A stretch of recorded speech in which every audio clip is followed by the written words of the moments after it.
오늘도 우리 사는 이야기 찾아주셔서 감사합니다. 사연자분이 보내주신 이야기 시작해볼게요. 안녕하세요. 제 이야기를 해보고 싶어 이렇게 사연을 보냅니다. 저는 외동아들로 어렸을 적부터 부모님의 사랑을 듬뿍 받으면서 자랐습니다. 부모님은 저에게 사랑은 물론 듬뿍 주셨을 뿐만 아니라 공부에 대한 지원도 많이 해주셨기 때문에 저는 부족함 없이 공부했고 또 그 기대에 부응하기 위해 공부도 열심히 했습니다. 성적표를 보고 좋아하시는 부모님의 모습을 보면서 조금 더 열심히 해서 웃게 해드려야겠다 생각하며 열심히 했죠. 그래서 저는 성적도 좋은 편이었습니다. 그 당시 학교에서 전교 5등 안에는 꼭 들었으니까요. 남들은 다 반항 한 번쯤은 해본다는 그 사춘기 때에도 저는 부모님 속 썩이는 일 없는 그런 모범적인 아들이었고 제가 생각하기에도 저희 집은 아주 이상적인 가정이라는 생각을 하며 자라왔습니다. 그렇게 저는 의대에 진학을 하게 되었어요. 어릴 적부터 의사가 꿈이었던 저에게는 꿈을 이루기 위한 한 계단 한 계단을 열심히 밟아나갔죠. 의대 합격했다는 소식을 들었을 때 서로 부둥켜 안고 우시던 부모님의 모습이 아직도 눈에 선합니다. 그렇게 의대에 가서도 저는 끊임없이 공부했고 노력했습니다. 열심히 공부한 만큼 제가 원하는 과를 선택할 수 있었고 열심히 배우고 수련했습니다. 체력적으로 한계에 다다를 때도 많았지만 이제껏 제가 살아왔던 것처럼 그렇게 묵묵히 열심히 달려왔던 것 같아요. 그렇게 시간이 흘렀고 부모님의 지원을 받아 저는 개인병원을 개업하게 되었습니다. 저는 학교에 남아 공부해서 공부를 해나가고 싶다는 마음도 있었지만 이제 부모님 연세도 있고 하니 그동안 공부만 하다가 제대로 챙겨드리지 못했던 부모님도 챙겨드리고자 내린 결정이었어요. 병원 개업한 자리도 괜찮은 편이었고 환자가 많아서 좋다는 말은 좀 그렇지만 환자도 꽤 많은 편이었습니다. 저는 그렇게 나름 탄탄대로의 삶을 살아가고 있었죠. 그리고 저는 제 입으로 이런 말 하기는 그렇지만 인성이 좋다는 말을 자주 들었습니다. 같이 일하는 간호사분들과 또 청소해 주시는 아주머님들 모두 가족이라는 마음으로 알뜰살뜰 챙겼습니다. 그렇게 저를 살아가게 한 것도 부모님의 가르침이 있었기 때문에 가능했던 것이었어요. 청소 아주머니께 명절 때 직원들과 똑같이 명절 선물도 챙겨드리고 환자가 많았던 날엔 고생하셨으니 택시라도 타고 귀가하시라며 택시비도 지어드렸어요. 청소 아주머니는 처음엔 뭘 이런 걸 챙겨주냐고 하셨지만 안 받으시면 제 마음이 불편해 더 이상 같이 일을 못할 것 같다고 하니 그때부터는 고맙다며 잘 받으시더군요. 이렇게 좋은 마음으로 그분들을 대하다 보니 그분들은 또 저에게 다른 것으로 돌려주시더라고요. 일을 열심히 해주시는 것은 물론이고 점심시간이면 직원들이 다 같이 먹을 수 있을 정도의 많은 양의 반찬을 챙겨주시기도 하셨죠. 청소 아주머니는 제가 자신의 아들과 또래라면서 아들이 저와 정말 닮았다며 보고 싶지만 멀리 있어 보지 못하고 있다면서 저에게 넋두리하듯 말씀하시기도 하셨습니다. 그리고 저와 또래라는 그 아들 덕분에 저는 그분께 더 챙김을 받기도 했죠. 절 정말 아들처럼 대해주셨으니까요. 그런 사연을 들은 저도 그런 아주머니가 안쓰럽기도 하고 좋은 분이기도 하여 제 부모님처럼 잘 따랐습니다. 아주머니는 제 부모님에 대해서도 궁금해 하셨고 항상 안부도 물어주시곤 하셨습니다. 뭐하는 분이신지, 집은 어디인지, 형제는 있는지 등등을요. 그러던 어느 날이었습니다. 그날은 부모님이 정기검진차 제 병원에 오시는 날이었어요.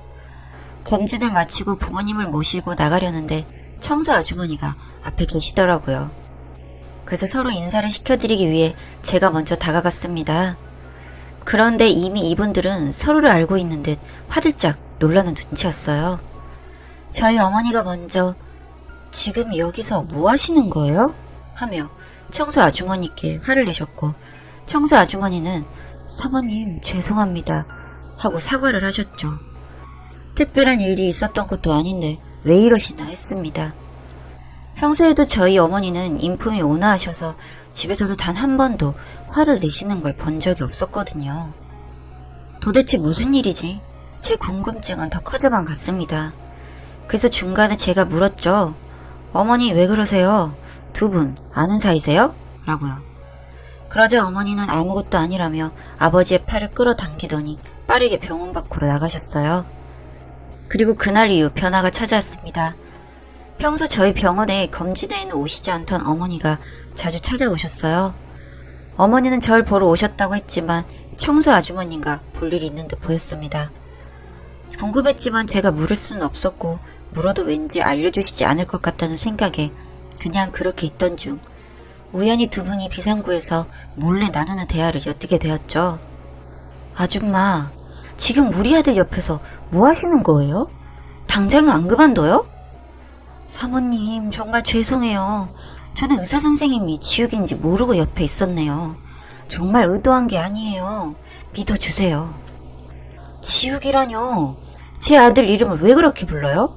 모르고 그랬든 알고 그랬든 오늘 당장 그만두세요. 사모님, 제가 살림살이가 넉넉지 못해서 제가 절대 지욱이 아니 사모님 아드님 모르게 할 테니 저 여기서 계속 일하면 안 될까요? 아줌마, 지금 장난하세요? 제가 아들 데려오면서 평생 죽을 때까지 아들 앞에 안 나타나는 조건으로 돈도 드리고 집도 해드렸는데 이제 와서 이러시면 안 되죠. 아우 사모님, 제가 정말 죽을 년이에요. 그럼 다른 일자리 구할 때까지만이라도 있게 해주세요. 이번 주 안으로 당장 그만두세요. 이게 저희 어머니와 청소 아주머니의 대화였습니다.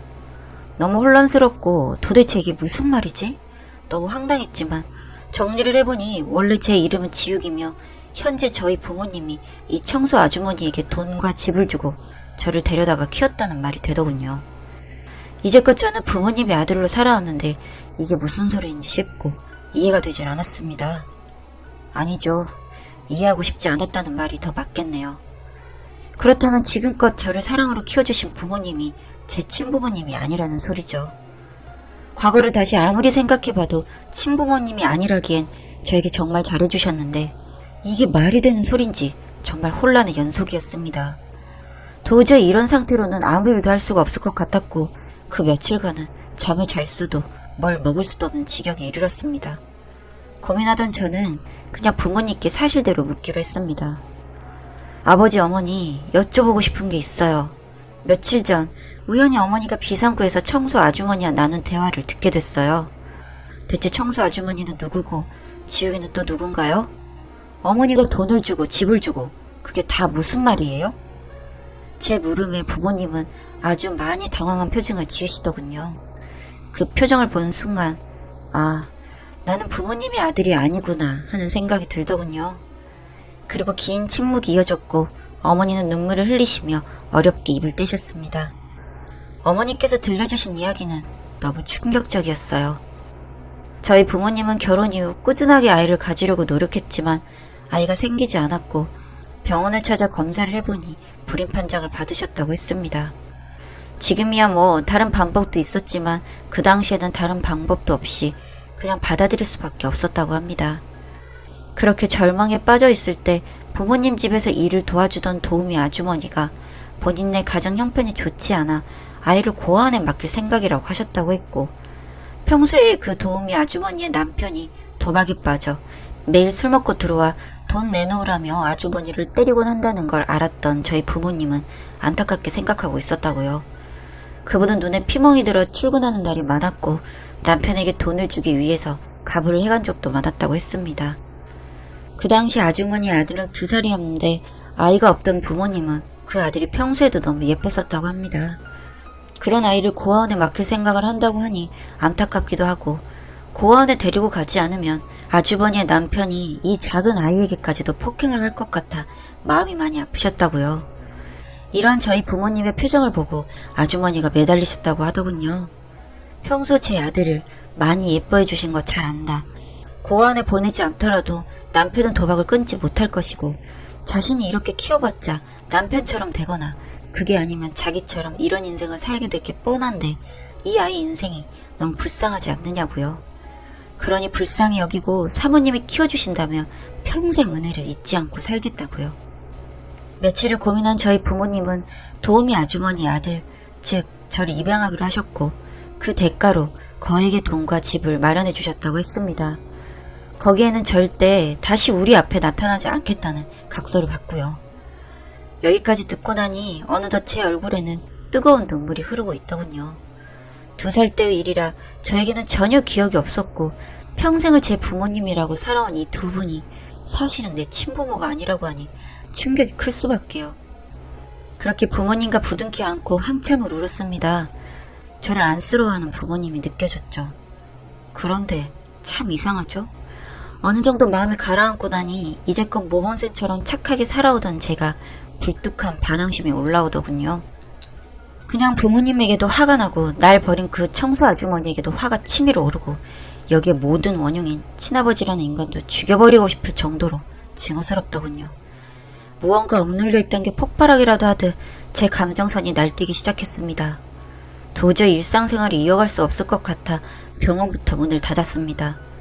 이런 상태로 어떻게 아픈 사람을 돌볼 수가 있었겠습니까?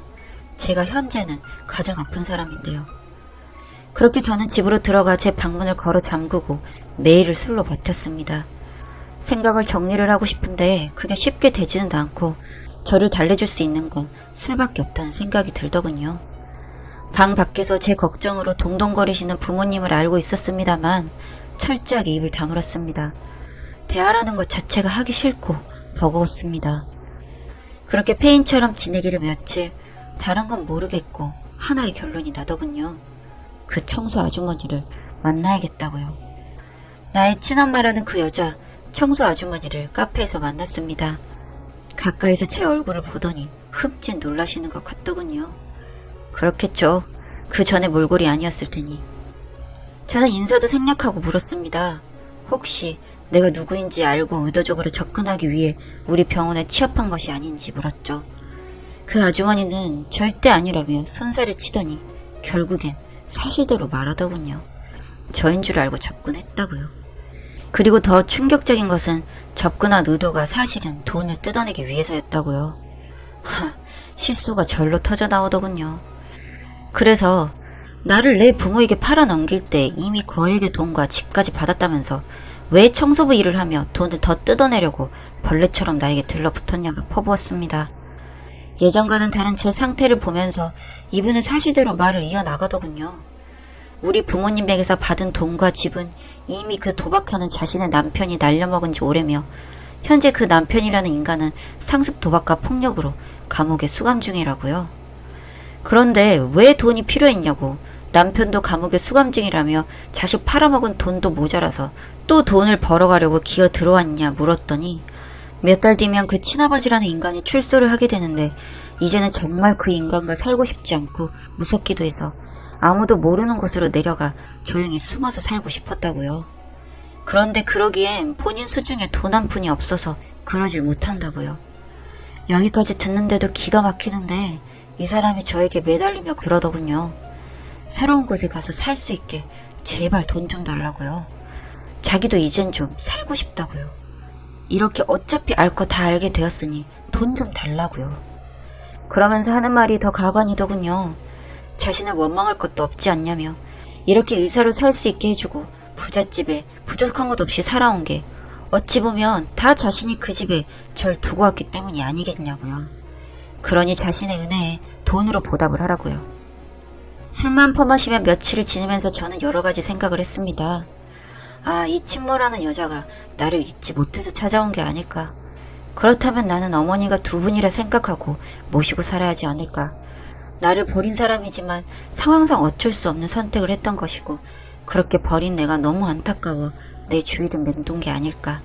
혼자 감성적인 생각에 빠져 있었는데 그런 생각을 한 제 자신에게 돌을 던지고 싶더군요. 정신 차리라고요.